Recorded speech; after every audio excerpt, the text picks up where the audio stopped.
Hey Capricorn, this is Alex and I'm here to bring you your weekly tarot reading. Let's see. All right, Cap, what you got going on?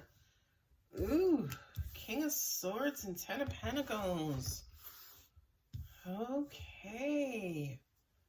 I am using my Arcanum deck. My crunchy Arcanum deck that I love so much. Whew.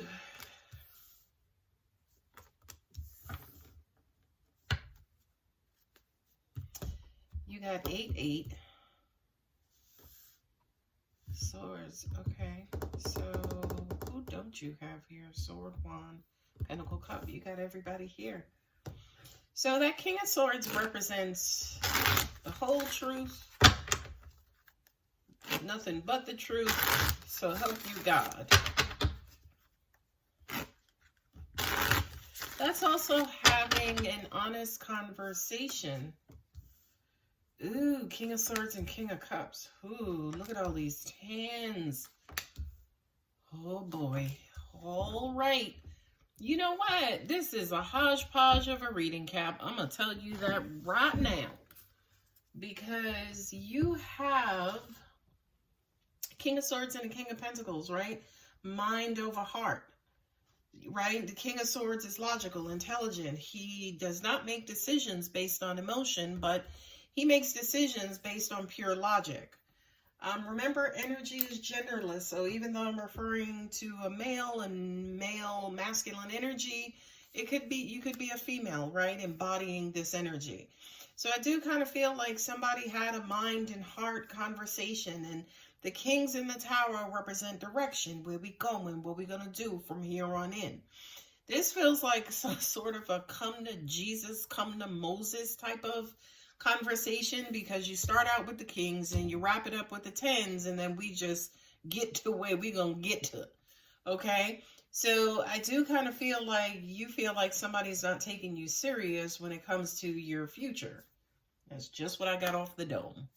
Okay, and let me move this up versus moving my camera, because God only knows what'll happen. But I do kind of feel like you're really wanting somebody to know how you feel about them, how strongly you feel about them, where you're headed, where you want to go, what, you know. It's King of Swords and the King of Cups, right? He's the king of love and emotion and nurturing and compassion, and he's going to tell you what to do, where to go, and how to defeat your enemy, right? So that King of Swords, again, is just seriousness, and the King of Cups is about emotion. Ten of Pentacles, long-term investments, payouts. To me, that's everything that matters to you. Ten of Swords, you know, I feel like something or someone is on your mind, and these thoughts are pretty much bombarding you, Cap, right? You have the Knight of Cups here, right? You go from the King of Swords, Ten of Pentacles to the Knight of Cups, right? So it's almost like once you get this stuff off your chest, then you're expecting or wanting to see forward movement, forward action when it comes to love. With this Ace of Wands here, that kind of says to me, hey, let's seal it with some good old hot, nasty sex.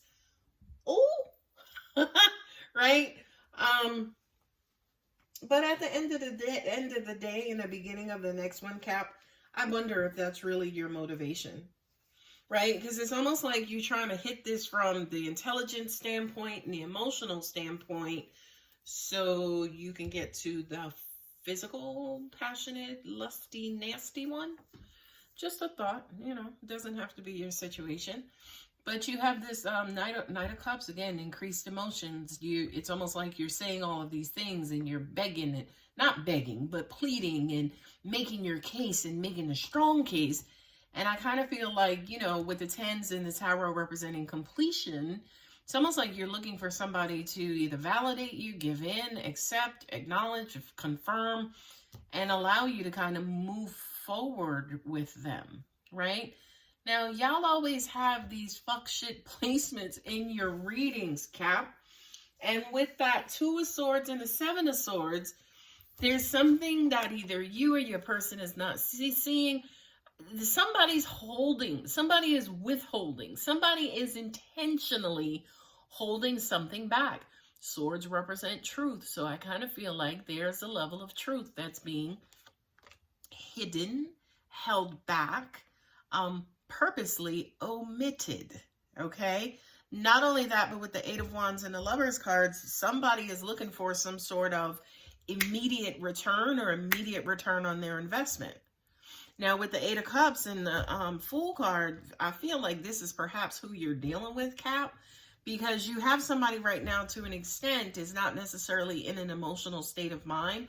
This Eight of Cups also represents to me somebody who is very balanced and knows how to control their emotions as well, which to me makes sense as why you may start off as a King of Pentacles, King of Swords, as in using mind and logic first, because that's how you feel like you have to maybe appeal to this feminine emotional energy. Like you may feel like you have to come across as the authority and knowing what it is you want and being very clear in your direction, right? But for some reason, whomever's attention you're trying to get, you're not getting it. Right? Not only that, but you have that Fool card, which is basically like, okay, well, let's go ahead and start from the drawing board.